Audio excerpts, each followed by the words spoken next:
Hello, everybody. I'm Hello.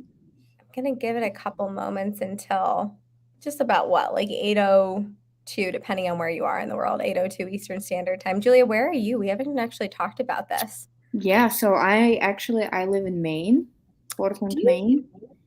I Yeah. grew up in Maine. No way. Where's Mhm. Maine? Oxford Hills County. It's super south of you, but it's a tiny little spot about an Wow. hour north of New Hampshire. That's so cool. And where are you now? I live in upstate New York, so I'm in like the Adirondack region. So not Maine wilderness because there's only one Maine wilderness, but it's got the outdoorsy feel as well. Yeah. Well, it's just FYI the best place on earth. So if Yeah, you hear that, folks? yeah, For so if well, childhood you Mainer and current Mainer, we know what we're talking about. yeah, Well, I absolutely. oh sorry, what were you saying, Julia? Well, it's the best place on earth except tomorrow is going to be -1. So that's That the is a only thing. negative thing that just like sometimes you have to make sure that you put Mhm. some layers on. But I was besides gonna that, say, your layers game is probably better than any person else. well, Oh, well, folks, for everyone kind of just jumping in, I'm Carly Samach. I'm a therapist with no CD. I've been on a couple times before, but I'm so excited to get to do it with Julia for the first time. Julia, I don't know if you want to just say a few words about you. so I have lived experience with OCD, and I was able to turn it around and get my life back. So I thought that it's just my goal in life now to make sure that I help people overcome their OCD because it was very devastating for me, and I just could not believe that it can ever get better. So Mm. I just want to share my experience to help other people get through this and just get their life back. I love that so much. And honestly, it's why I'm most excited to talk to you, Julia, because, not to say I've loved my webinars with Karen and Medina, but we work together. We're in that therapist mindset. So I'm really excited to get to talk to you as someone who is actively taking this work and like utilizing it in your life. And, for me, just to speak from a therapist perspective more than anything.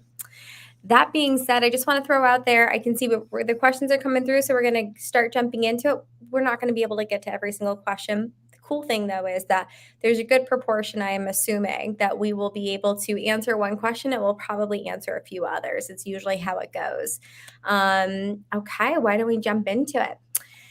So I'm just going to start with the first one that I saw when we popped on. Natural B says, please discuss OCD masking as genuine desires and wants. Does a lack of anxiety with my thoughts mean I am on the right track? I love this question because I feel like it's a little bit about values. It's a little bit about that. Wait, is this what I want? Is it not what I want? So, Julia, I'll just throw a few ideas out there and then feel free to jump in and flourish it. Not much more. Sounds good. So I get this question a lot. Typically, the first part of the question is, how do I know it's something I want versus if it's what OCD wants?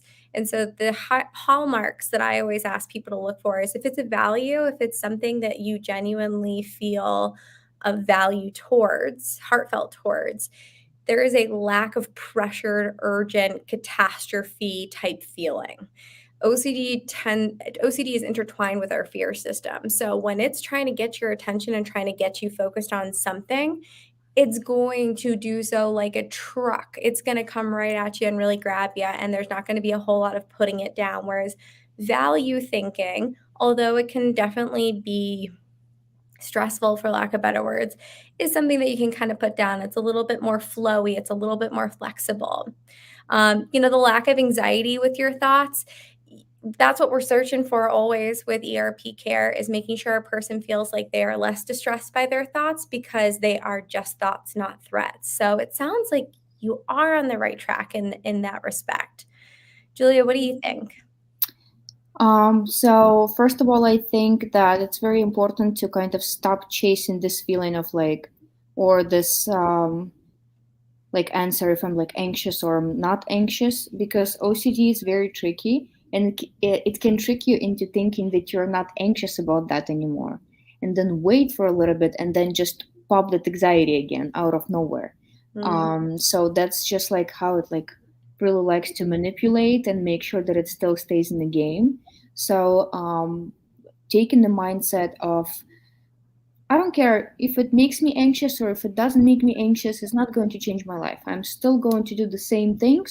And it's just like, like imagine that like you're going somewhere in the middle of like New York in Times Square and you see a homeless person just like yelling at you. You're not going to turn around and look. You just know that it's just like, I just need to Mhm. disregard whatever is happening. The same with this. It's just the voice in your head that's just like your OCD is trying to freak you out. And sometimes it's going to feel, sometimes you're going to feel anxiety, sometimes you're not going to feel anxiety. But I would not even measure it by like a level of anxiety. I would measure it by the amount of ERP that you're doing. If you're doing a lot of ERP, that's what you have. It doesn't matter how you feel. It doesn't matter if it makes you anxious, because that was my biggest problem. I was chasing this feeling of relief, and the more you do, the worse it gets. Mhm. So just basically put it aside and just concentrating on not if it makes you anxious, but concentrating on whether I was doing a lot of response prevention. How many times a day, for example, I had a thought 100 times a day, and I replied with like ERP 50 times. So that's like, and tomorrow I'm going to do 51. I'm going to reply 51 time with my with ERP, and just like increase it. And that's what you have to concentrate on. And feelings, it's something that comes last. Unfortunately, this is something that it's going to take a while for you to change and for your brain to adjust and to shift into like a normal state where it understands that those thoughts are not a threat anymore. And it's going to slow down everything, and you're just going to feel it's going to be easier for you naturally. And one more thing that I wanted to say, and I think I forgot, I got off track with that, but You I'll had keep so going. many golden nuggets in there, so I'm just, like, in love with everything you're saying thus far. Okay, so I'll, if I remember what I was going to say the last thing, I'll That put that that in. it Yeah. that's me, like, 95% of my day. I'll get back to it. We'll come back around eventually. Well, one of the things that you brought up, Julia, that I love because I think that it's often forgot about because one of the misconceptions I think with ERP is that you're constantly supposed to be anxious and, like, tackling anxiety and conquering it, when in reality, anxiety is just a natural part of being a human being. Like bad feelings are a natural part, good feelings are a natural part. So I was thinking in my head of distressed as an equal danger. So I loved how you said anxiety is not a good measure for being on the right track or not. It's how effectively you're using your response prevention. It's how often, how quickly you think to use it. I think those are really, really good measures to be mindful of. Absolutely. And also, guys, like if I also have bad days. I also have days when I feel anxious, but it's not because I have OCD, but because I'm a human being and things happen. So, kind of like trying to get the state of life where like you're always gonna feel bliss is just like not possible. Mhm. And also, if you do have a bad day, don't contribute it to thinking this is it. Well, I'm not gonna recover ever. And that was another big of my biggest problem that I had, because I would do ERP for 2 weeks and then feel good, and then have one or two bad days and then think, well, that's it. Nothing helped. That's it. Mhm. I'm None hopeless. of my Nothing. progress was Yeah, worth yeah. it.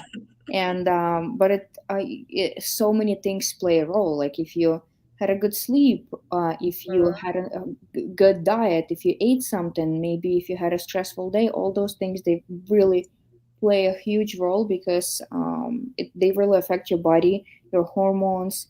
And that's the like our machine that makes it like you need to go to war with a strong body, war against Mhm. OCD.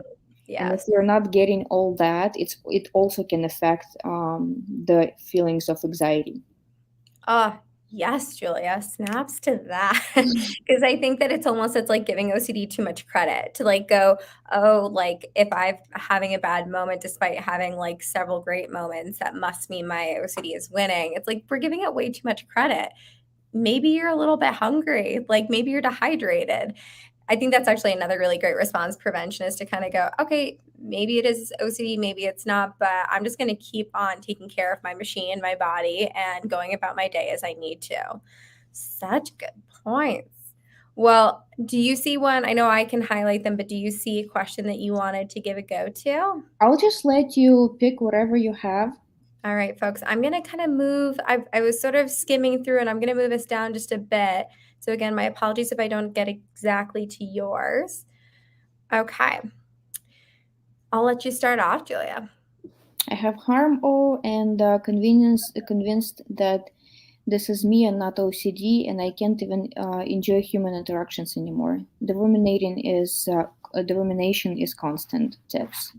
Well, that's something very familiar that I Mm-hmm. had, so I completely understand Ashley. That's it can be very terrifying, and my rumination would start even before I open my eyes, and then go through the entire day nonstop, and then I would go to sleep and see my OCD theme in my dreams. So it can really be very hard and very difficult. And I understand how with time it just makes you feel so confused because you've been thinking about this for so long that at that point it got so tangled together that you don't even know where it's you, where it's OCD. Mm-hmm. And that's exactly what OCD is doing. It's trying to trick you. And my best advice is to really start doing ERP work, writing down a hierarchy, and starting slow, but doing ERP steadily every day, at least a little bit, and try to reduce rumination. And how I would do it, I used to write every single topic of my OCD, at least that's something that relates to my OCD, and just have a list for myself, and then kind of remember that list. And then anytime a thought pops in, I just say to myself, okay, this is OCD. I'm not even going to think about that. I'm just gonna move on with my life and pretend like I don't have OCD. And it makes you feel very anxious. At first, it feels like you're going against all the laws in the world. Like it makes you feel so horrible at first, but it's definitely worth it. And I remember I was saying to myself, well, I can always ruminate. So at least let me try it for a couple of weeks and see if it actually changes anything and makes me feel better. Because I can always go back to ruminating 24 hours a day. I But let love me that. but I let can me always just ruminate whenever I want to. Might as well try something new in the meantime, though. Yeah. And then just push yourself. It's going to be very hard. It is going to be very hard when you say, this is just OCD. I'm not going to think about that. I'm going to concentrate on reading a book, working, or doing just getting up and doing something around the house or going for a walk. And it's going to feel at first so bad because you're really forcing yourself to do those things. But this is just the recovery process. You need to go through those steps. Mhm. And the second you try to disregard your intrusive thoughts, your OCD is really going to come up with a new way, and it's going to try to trick you into thinking, oh, maybe but this or maybe that. Did you think about that? But you're feeling that way, or maybe something else, or you thought about that, or maybe. But what if it's not true? And that's all just OCD doing. It's very tricky. It's going to trick you into thinking like that, and if you give in, it's going to just that's what it's going to do. It's going to give you all that rumination for 24 hours a day.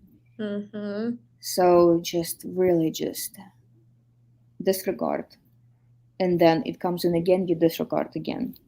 Yeah, I feel like there's not much more I can add to that other than to say, so Ashley, I'm not surprised you're convinced because if you're ruminating, that inherently means you're listening to this all day long and engaging with it. So when I'm working with someone who is feeling very convinced by their OCD, we talk about how if someone stood right next to me with a megaphone and all day long said, "You're stupid, you're unworthy," whatever it may be, and that's all I heard all day long, day after day, that, well, yeah, I'm going to start to believe it eventually.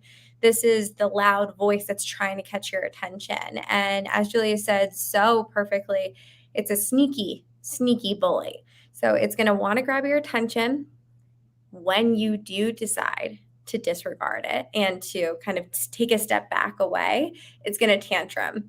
OCD will tantrum every time that you take a bit of your power back. And so it might do that by throwing out a new thought or just the fear of what if I miss something? If I'm not thinking about this, what if I miss something? I hear that all the time. So just some kind of thoughts to be aware of.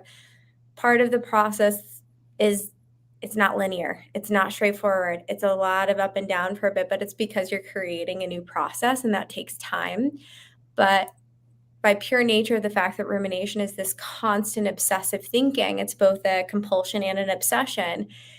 You're convinced because you've been listening to it for so long. And so, Julia, I really love your point about how, like, I can always go back to ruminating. I can always go back to those thoughts. Like, they're there at any given point of the day or even at Yeah. night. So why not, Yeah. like, try a little something different for just a couple of hours and then maybe add an extra hour to that and another hour after that. And all of a sudden, you have this distance you've built, and over time that distance becomes easier and easier. And that voice, I have a member I work with who refers to it as the cricket in the warehouse. So sometimes that cricket sounds like it's right there next to her, but when she creates that distance, it's in a warehouse and it's like a tiny little peep that she can hear, but she doesn't need to give it her attention anymore. Yeah, and I'm originally from Ukraine, and there is a very funny saying that I think it's very applicable to this question. It basically says that if somebody tells you that you're a cow for the first time, you're not gonna believe it. But if somebody tells you that you're a cow for 10 times, you're gonna start to moo. And that's basically I adore that so much. Yes, that's literally what it's about. I talk to my members about this constantly about the negative self-sabotaging kind of nature. OCD wants to sabotage you. So it's going to go after the things that you care about most, and it's going to say stuff that's going to grab your attention. So, using that exact frame of reference, if you're told over and over you're a cow, you'll eventually move. So, yeah, the route to disengage, or the route to feeling less convinced, is to make the really tough choice, the really brave choice, but the really tough choice to disengage and create distance slowly but surely. I yeah. love that saying so much. I think it's partially because I grew up in like a farm town, so like I'm very partial to cows, but also that's just fantastic. Oh, let's see. Oh, you should see this, Julia. You're a motivation. Josie says, I want to do this, Julia. Y'all are a motivation. Yes, she is. Just remember, when you're thinking about getting away from OCD's tantruming, be like, OCD's trying to tell me I'm a cow right now. Julia told me so. I'm not going to move for it. I'm not gonna move for OCD. Doing it. Yeah. All right, let's see what else we've got. Let's see. All right, I'm going to go with Chelsea Ramirez. So lately, my POCD has gotten so much better. I sit with the thoughts and sometimes confess, but there's guilt there for the thoughts even crossing my mind. Well, first off, congratulations. That's awesome that you are getting better at sitting with the thoughts and acknowledging that they're there without overly indulging in them or engaging with them. That is basically all we were just talking about, that huge first step of choosing to allow a thought to be simply a thought. I think guilt and shame are one of the biggest obstacles that individuals face when they start this process, that this nonlinear process, because it feels this process is so counterintuitive. It doesn't feel like it makes sense. It feels like, why would I not spend time thinking about these really intense thoughts? And then when you choose not to, there enters in shame and guilt, perfect timing to go, how dare you not to? Yeah. I like to say this is OCD's kind of like little stepsister that goes, oh, just wait, I've got something new for you. However, though, holding space for shame and guilt and going underneath that and recognizing that there's fear, sadness, anguish, whatever it is. My guess is there's not just shame and guilt there. There's actually quite a bit of emotion that you really haven't been able to access. As Julia said earlier, feelings come second. So often what I'll have individuals do when they're really struggling with that shame guilt barrier is to do self-compassion work. Number one, Kristen Neff is incredible for compassion work. Kimberly Quinlan, the self-compassion book for OCD, it's fire. It's amazing. But second to that, I really ask them to sit with those feelings and hold space for them, because they're feelings. They will go away. They are temporary. And despite them being uncomfortable, you are capable of holding space for that stuff. And that's also your OCD check-in. Like, okay, she's not reacting with anxiety anymore. Let me see if I can send maybe some guilt or Yeah. shame and see how she reacts. Maybe we can get her back into Yeah. ruminating by To reel her creating back those feelings. in. And Mm-hmm. just, I would treat again like any feeling that was around my topic of my OCD. I would just put it under the umbrella of OCD. I need to disregard. Mhm. So that's another thing. Like, yes, guilt is obviously like it's very hard to experience all those feelings, but also understand, okay, this is exactly what I'm experiencing right now. I'm gonna sit with this. I'm not going to ruminate about feeling guilty. I'm just gonna let myself feel guilty and welcome it, and just say, come in, all the guilt, and let's just combine Mhm. into one guilty bubble and just sit with all these feelings. Mhm. It's kinda like genie bottle, but, like, Hmm. the guilt bottle. I think you'll I get the feeling that we're both visual people because we both have just been throwing out the most ridiculous analogies, which just makes my heart sing.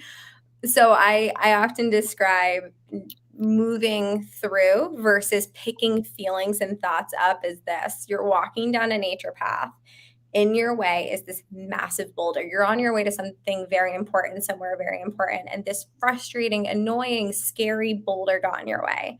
What OCD wants you to do is to pick up that boulder and carry it the whole way home with you while being frustrated that you're carrying it. What ERP asks you to do is to take a beat, recognize that you are having an emotional experience, not pick up the boulder, not pick up the thoughts, but then to shimmy around it and go, all right, I'm going to let you stay there. I'll even look at you. I'll look you right in the eye, but then I'm going to keep walking. You don't have to take the boulder with you. You might still feel a little unsettled by the fact that it got in your way, but you don't have to keep taking it with you. And that's a process. As we've been talking about with all this is not linear. It takes time and practice. Yeah. Okay. Let's see what else we've got over here. Got another question about guilt. Okay. All you, Julia. I'm struggling with relationship OCD. RN, I'm just wondering right now.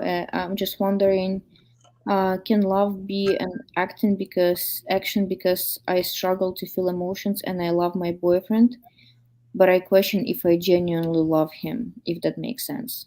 Hmm. So, to me, sounds like a typical OCD story. Something that really OCD is trying to grab on, like again, your biggest value in life, something that you value the most, and it's just trying to attack that, and get your reaction because it knows that if it's going to try to get your attention about something that is completely not important, for example, I don't know, a chair in your living room, you're not gonna be able to, OCD is not going to be able to get any emotional reaction out of that. So that's why it's really trying to grab on something that is important. Hmm. Yeah, I think, relationship OCD, as all subtypes and themes, it's just nuanced. And so if you can, as Julia brought up in one of the earlier questions, write down, create a hierarchy. One of the things that tends to happen as you get it on pen and paper is you start to see themes across the triggers or across the specific thoughts. And that theme might be like fear of abandonment, fear of not being a good person. And once you kind of get a better sense of what OCD is going after in particular, it doesn't matter if it's this and this about the relationship or this and this. You start to recognize it's all the same stuff. It's OCD going after this core fear of mine, this vulnerable fear of mine of such and such. And that can kind of help you.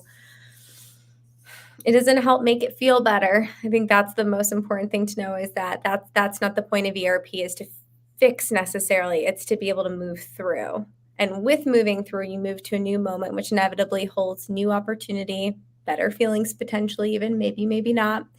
But this whole, I'm wondering, can love be an action?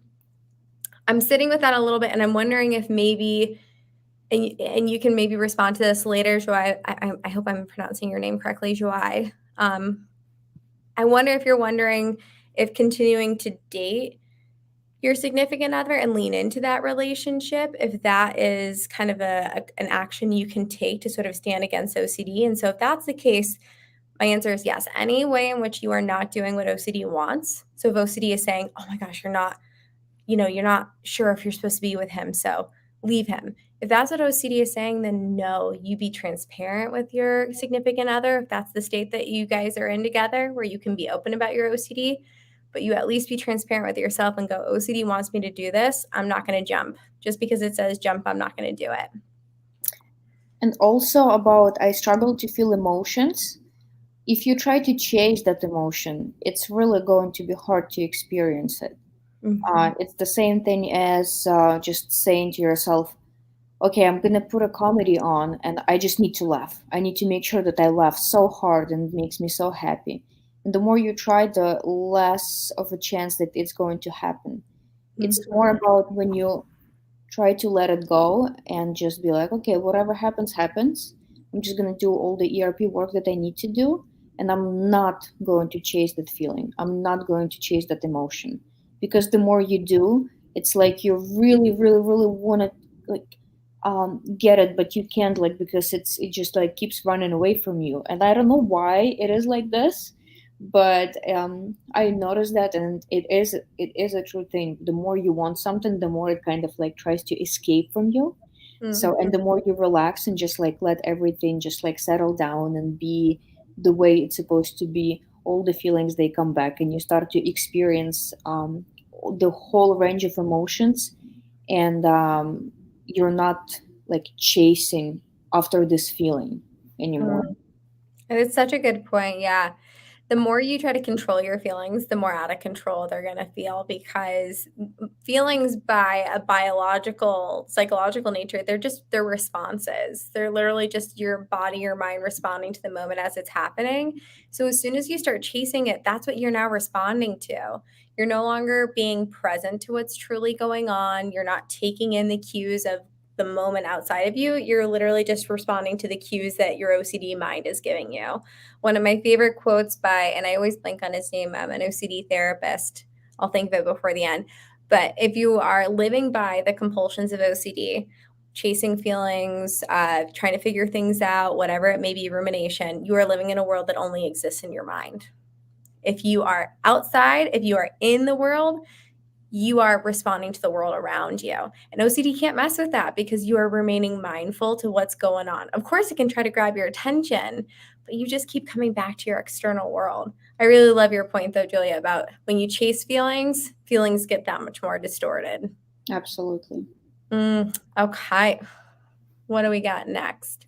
Corey says, sometimes when I lay down, it feels like I'm going into a full out panic attack. How bad can it get if a full panic attack and can a full out panic attack be a reason to do a compulsion?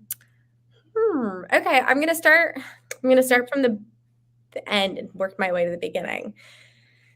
Technically speaking, there's no reason to do no reason to do a compulsion if you're talking to an ERP focused person. So distress is not an indicator for needing to do a compulsion.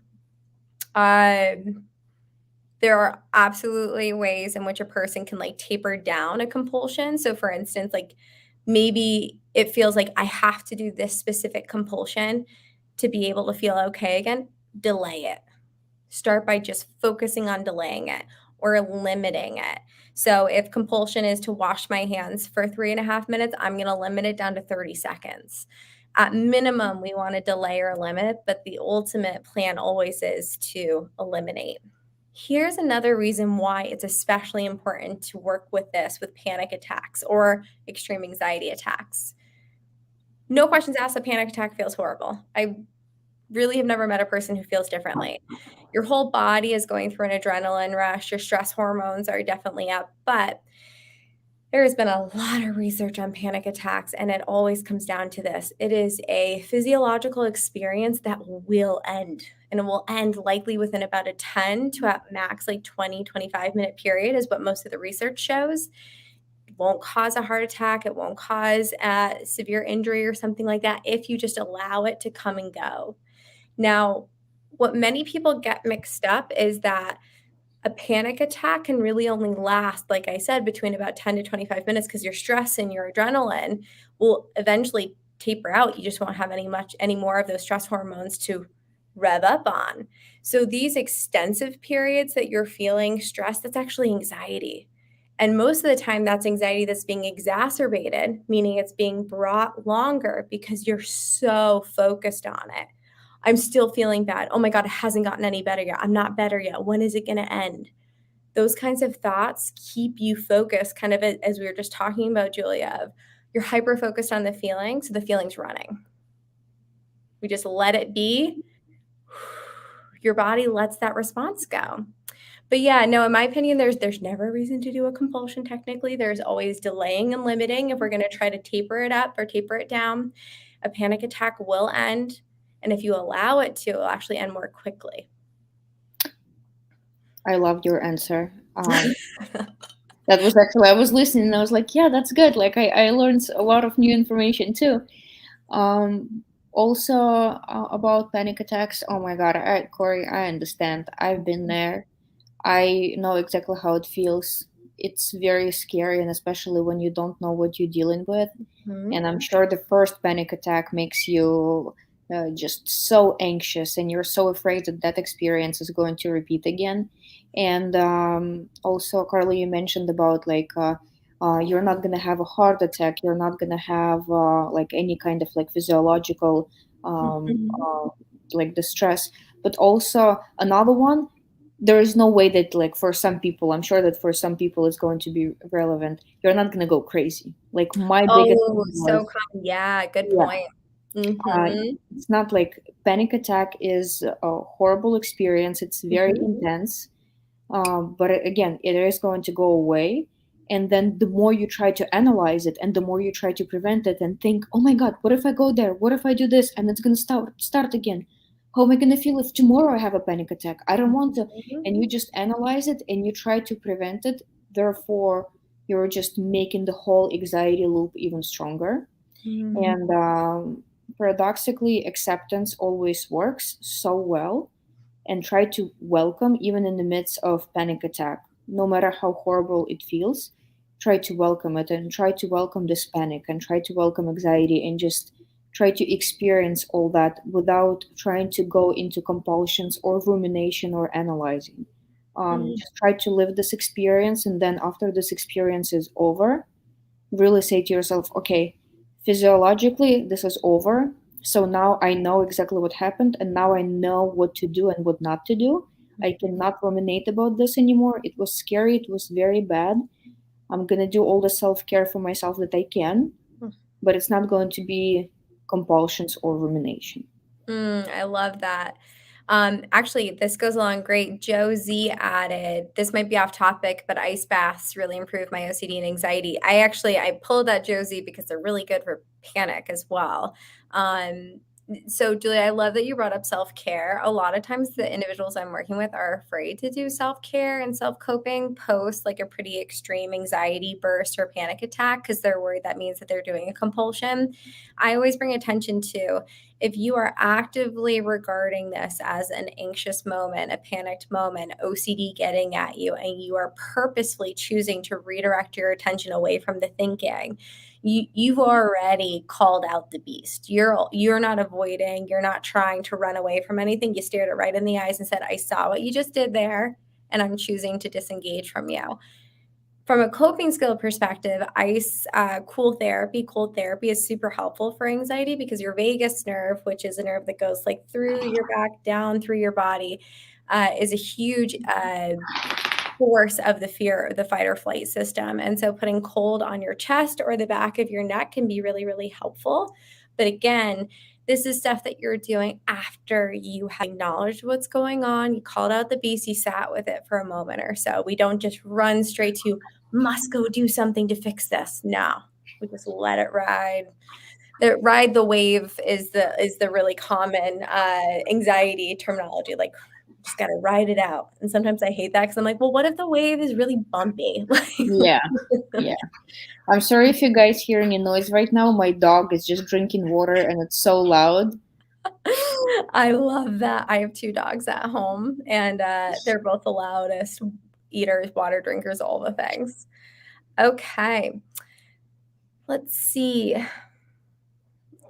Okay, great question here because I'm sure so many of you are probably reading through the comments. Julia, I'll let you take the way with this, but I think it's helpful because not everyone knows all the acronyms. So it's nice to go through these every now and again. I think I would let you take this one Yeah. because I'm afraid if to say something Oh, that's no, no, not you're good. correct. So POCD is just an acronym for pedophilia OCD. So And that's also, so mind you, I've been doing this work for a good period of time. I consider myself someone who's very knowledgeable in OCD care and really has invested themselves in it. And there are some acronyms that have changed. Like, for instance, sexual orientation OCD used to be HO OCD. But this is just a simplified, shortened version of pedophilia OCD. If you're unaware of what pedophilia OCD is, it is unwanted, intrusive thought content about pedophilia. So this is kind of under the same conglomerate of unwanted, intrusive sexual thoughts, but it's specific to pedophilia. I don't know, Julia, do you want to add anything to that? Yeah, I feel like that gets it. Let's see. What kind of dog do you have, Julia? Oh, she's a mix of lab and pit bull. Cutie pie. Oh, I love lab pitty mix. I have a mixed border collie lab something as well too at home. Let's see. So we got Hannah Hope. I'll just read it, but Julia, if you want to start it off, started doing exposures, the easier ones, had success, haven't been able to get myself to do the medium, higher, risky exposures. Any advice? I can't wait to hear what you got for this one, Julia. Just start very slow.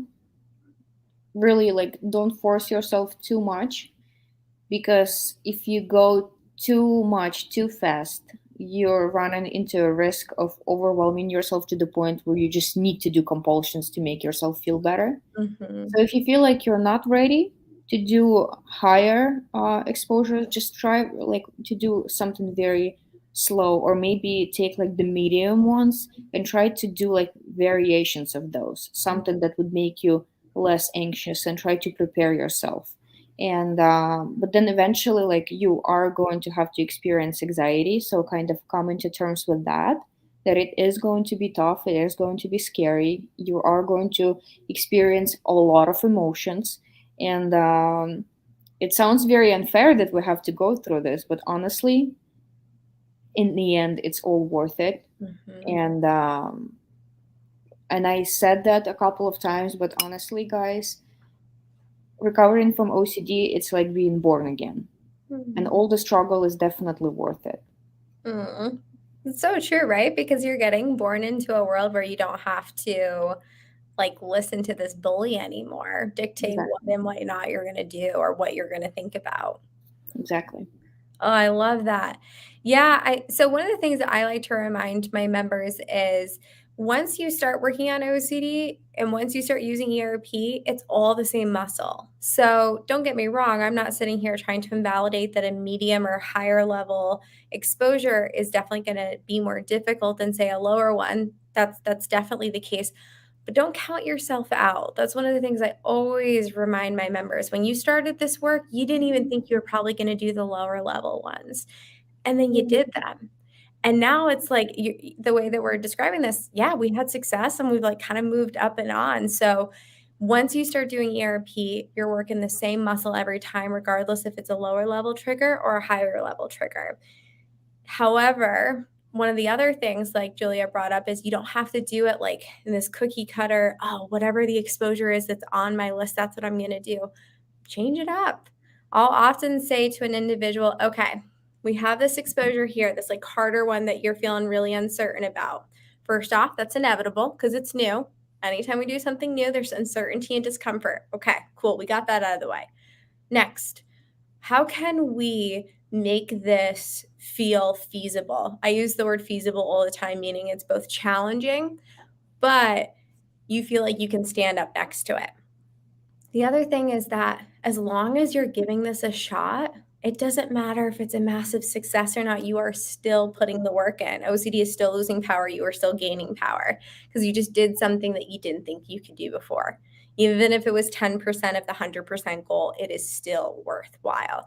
And like Julia said, there's no better feeling than feeling freed of the bars that OCD tries to put around your mind. And sometimes it comes from doing 10% of the 100% goal the first time around.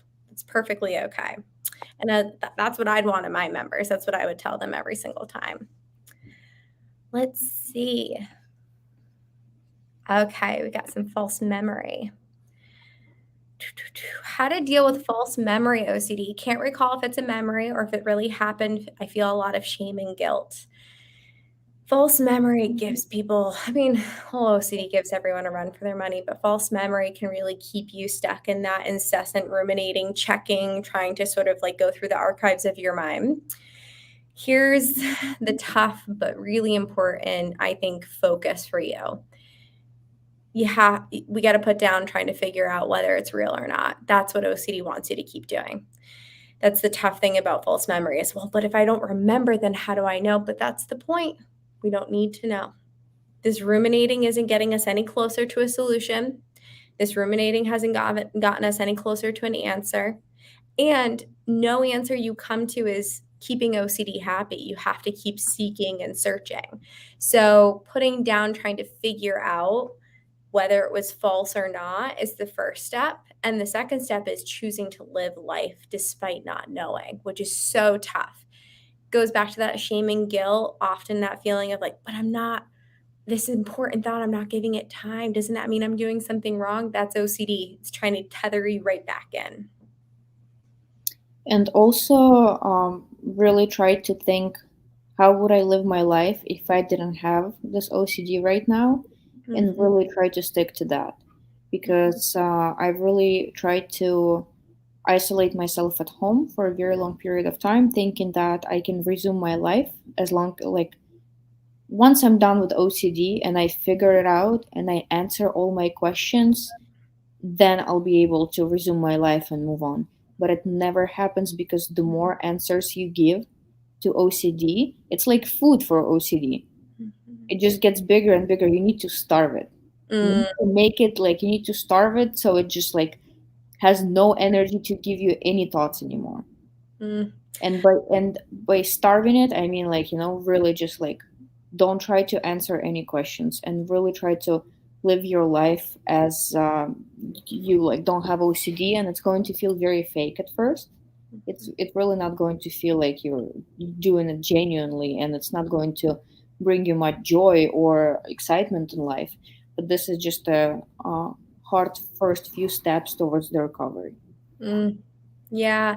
I really like your point too about how I gotta try to start to figure out what this looks like with me not figuring it out anymore. I gotta just start experimenting. That's what I constantly say. Just go explore that for a little bit because OCD doesn't want you to do that either. It does not want you to experiment and to explore.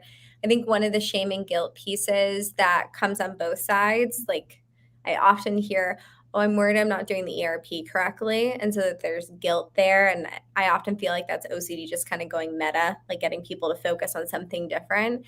So I say like, no, OCD wants you staying stuck in this tiny little world. You're going out and exploring. You're just annoying it. That's all that's happening is you're just like it's like getting pushed and you are poking its buttons now. And to your point, it's all about starving it for sure. Oh yeah. I saw this one up here and I think this is an important one for us to speak to. I hope there's a cure one day for OCD. I have thoughts about this, Julie. I don't know. Do you want to spend a few moments thinking or do you have immediate thoughts? I'll let you start, because if I start, it's going to be a very long conversation. I'm okay with that. I'm good with that. I want to hear what you have to say. All right. So, Kaylee, I hope I'm saying your name correctly. It's like a thing of mine to make sure that I pronounce people's names correctly. I so get where you're coming from. I'm not even going to say, however, I just want to add to this that I think one of the really, like what Julia has spoken to several times during tonight's webinar, what I hear daily uh, is that like recovery is just this incredible thing to reach. And yes, that doesn't mean that you're cured of the OCD, but it also means that you have this incredible skill set where you are capable of meeting your fears, looking them right in the eyes and saying, I got this. Like, I know what to do next. And as a therapist, I don't think that there's anything more profound than that. So, no, there's not a cure per se, but there is this incredible treatment that works, which is not always the case for so many different kinds of disorders, whether we're talking about a mental disorder or we're talking about health. And second to that, you really do get a new life when you come on the other side of it. And it's this skill set that people without OCD don't have, which is learning how to take on uncomfortable moments, fearful moments, scary thoughts, and being able to move through them. That's just my kind of P's and Q's about it. I think it's the most profound work in the entire world. I think that as human beings, we have to experience all kind of emotions. We would not have a good life experience at all if we always were in a state of like happiness and everything was good. We need to have very tough moments in life because they, on the contrast, show how good life can get, or really appreciate positive things in life. And the way I look at OCD, I understand that people with OCD have some brain like structure difference and like in certain areas, or maybe some neurotransmitters dysregulation or whatever that thing is. But how I look at anxiety and OCD is that this is the way we taught ourselves to reply and respond to stressful events in our life, and this is a coping skill, and was just a wrong way to learn how to cope with our anxiety and stress by doing compulsions. Now we just need to relearn it and do it the right way. And it's not about not having OCD ever again. It's not about the cure, because I don't even look at OCD as a disorder anymore. I look at it as a as something that's no, like I was just like I thought myself doing something wrong, and now I have to reteach myself and do it in the correct way. It's like you're going to the gym and you're working out and you're doing one exercise, and then 6 months later, your friend comes over and tells you, "You've been doing it wrong. You're not even working your muscle. You have to do it this way. You've been harming yourself by doing the exercise this way." And then you start to reteach yourself. And also, OCD shows so many beautiful things about us. I've never met anybody who has OCD and is like a very mean and like not a good person. We're all very kind. We're all very gentle souls, and we're just experience this because, like, in this experience of OCD, you really can see some of your very beautiful values and some of your very beautiful qualities. It's hard to see it when you're in the midst of anxiety, but once you sort everything out, you actually start to see that anxiety just shows so many beautiful things about you. And you don't want to get rid of those things. At the end of the day, you want all your good qualities to stay. You just want your coping skills to change and your tools to change.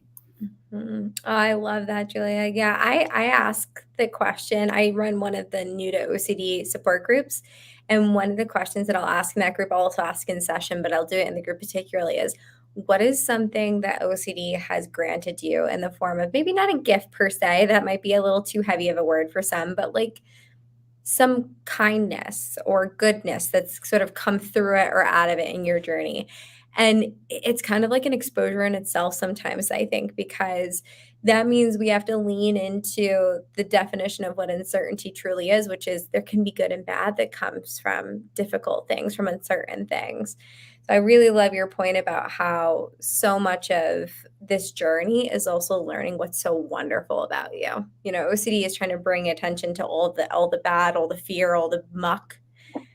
This process, although technically not a cure, is a new lease on recognizing just how wonderful you are. And I, as someone who only works with OCD, I couldn't be happier doing the work that I do, because I feel like I get this like crazy great honor of watching a person choose themselves, which is just so, so awesome. It's my favorite thing in the whole world.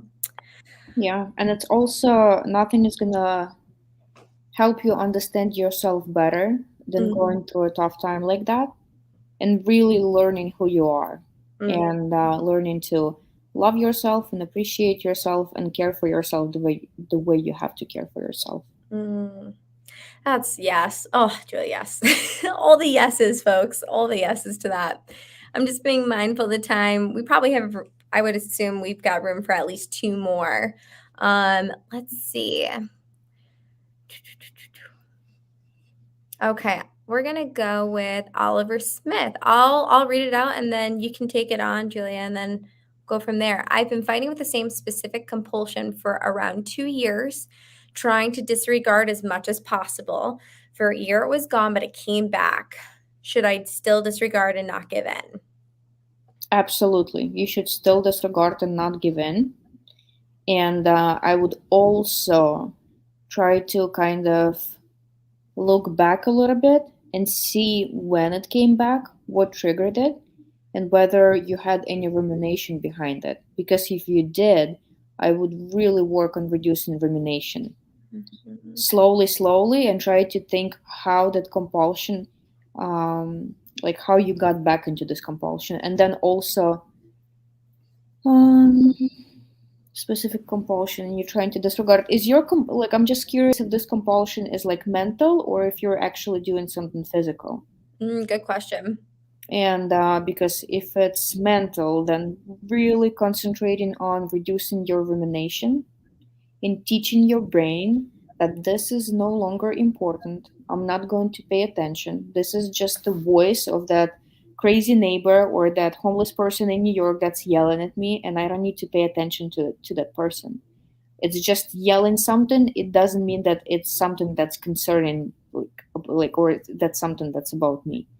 And also think about that as like, like imagine that you go through the forest and you take the same little path, so the road now is like very clear, and you can go through that path. That's basically you creating that connection in your brain for that OCD loop. And now when you start going another way, if you just disregard for, like, that's again like me, I've been disregarding for 2 weeks and still no, like nothing helped for me, like nothing is going to work. It's not going to work that fast. You really need to do work. You really need to do a constant disregarding, do ERP, and creating that separate path in the forest. That's going to take time to become very clear and like um, very like nice for you to walk through. That's you're building those new connections in your brain, and what fires together wires together, but it takes a little bit of time. I talk about the nature path all the time about how, OCD is this nature path that you've used so many times that you don't even need a trail marker. Like it's just so clear, and you're like moving yourself through a jungle with ERP at first, but the more you use that, actually, I feel like we're on the same boat tonight with that. I feel like you encapsulated that perfectly. The only thing I'm going to add to it is an area of treatment and recovery that I care deeply about. It's one of my favorite things to talk about in session, and that's maintenance care.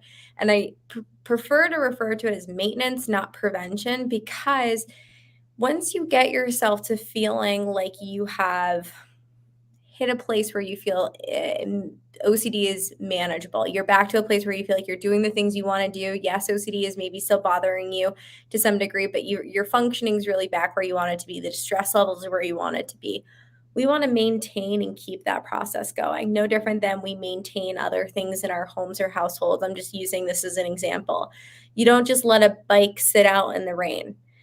Bring it in the garage. You make sure that the cycle is all set to go. No rust, nothing like that. Our brains can only keep that nature path nice and clear if we keep using it. And so that doesn't always necessarily mean you're doing an exposure every single day. Sometimes it means getting on a webinar like tonight and listening to us. Sometimes it means listening to an OCD podcast story. Sometimes it means doing a specific exposure. But even if a compulsion or a specific trigger has sort of been long gone, I often tell the members that I'm working with to just maybe even write it down on a note card or triggering word related to that theme that they just kind of do some flashcards with every now and again, just to get their brain stimulated and back in that nature path of ERP. It can go the distance. Small little increments here and there throughout the day goes a really long way in the long run if you're consistent. We have time, I think, just for about one more. And there we go. Lotus Blossom. Hello. Is fighting with OCD means ignoring it? I have different kinds of OCD every night. I worry about not turning off water, not turning off stoves. I'm just going to start off with I don't think it always means ignoring it. I think that often fighting OCD means that you are no longer letting it rule your home, life, world, drive in the driver's seat, whatever analogy you want to use. Can that sometimes mean ignoring it, like choosing actively to go, "Yeah, I hear you, but I'm not gonna give you my attention." Sure. Sometimes that means talking back to it. Sometimes that means doing an exposure, but there's variety in ERP. It's one of my favorite parts about using it as a tool is that you can do a bunch of different things, and they all have their use. In regards to these compulsions you're describing, these sound like checking compulsions, probably going back and checking over and over. And at the end of the day, we just want to not do what OCD is asking. So it doesn't matter what kind of what kind of theme, what kind of trigger it is each night, as long as you are actively trying to not follow through on OCD's focuses, you're doing the work. I kind of like ignoring it, Mm-hmm. but it's definitely not the only, like, not the only way to do it. I really think that doing ERP and exposing yourself to your fears and then sitting with anxiety is also very important. But when you're, for example, have to concentrate on school or on work or just do your regular, like, day to day, like just live your day to day life, ignoring it, I think, is a very good coping skill because you're not ruminating all the time and you're trying to be present. And the more you do it, the thought pops in, you're like, oh, hi, OCD, bye, OCD. And then pops in again, oh, hi, I know it's you again, but like you're just wearing a different mask, but I know it's you. So I'm going to, like, I know you're giving me all those feelings, but I'm not going really to pay attention to that. And then you keep doing it. And with time, it just, um, you're starving it. It doesn't have enough power anymore. So now it can keep sending you all those things over and over and over again. And it gets better. I always say that OCD is an attention-seeking little bully. So, like, if you don't give it the attention, it doesn't get what it wants. It Yeah. has to go away. Well, we are just coming up at the end of the hour. I think I've had so much fun chatting with you tonight, Julia, and Yeah. hearing all of your wonderful analogies and just inspiring work that you're doing very clearly. I would suggest to anyone, and Julia, feel free to kind of jump in and speak to this as much as you'd like, but I'd suggest that anyone who is feeling maybe a little bit confused about ERP or like they're kind of stuck, if you aren't working with an ERP specialist or at least trying to kind of engage yourself with a specialist, give our care team a call. There's always a potential that we have a therapist in your state that has availability. We try to work to get people in as quickly as possible. But at the end of the day, just keep trying. No matter whether you're working on it on your own or with a therapist, just keep trying. And if you're here, you already know what's going on. You already know that this is OCD and you have the best tool.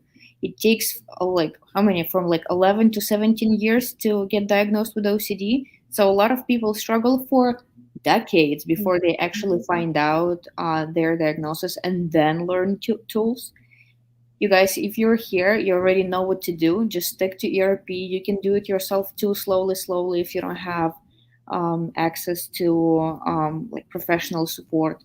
And just keep believing in yourself and keep fighting because you're gonna win this war for sure. Yes. And remember, my most favorite moment of the whole night, if OCD says you're a cow, you're not gonna moo. You just look the other way. Julia, that's gonna be my favorite thing for the entirety of the week. I can promise you that. Thanks, everyone. Have a great Have a rest good of night, your day. everyone. Bye.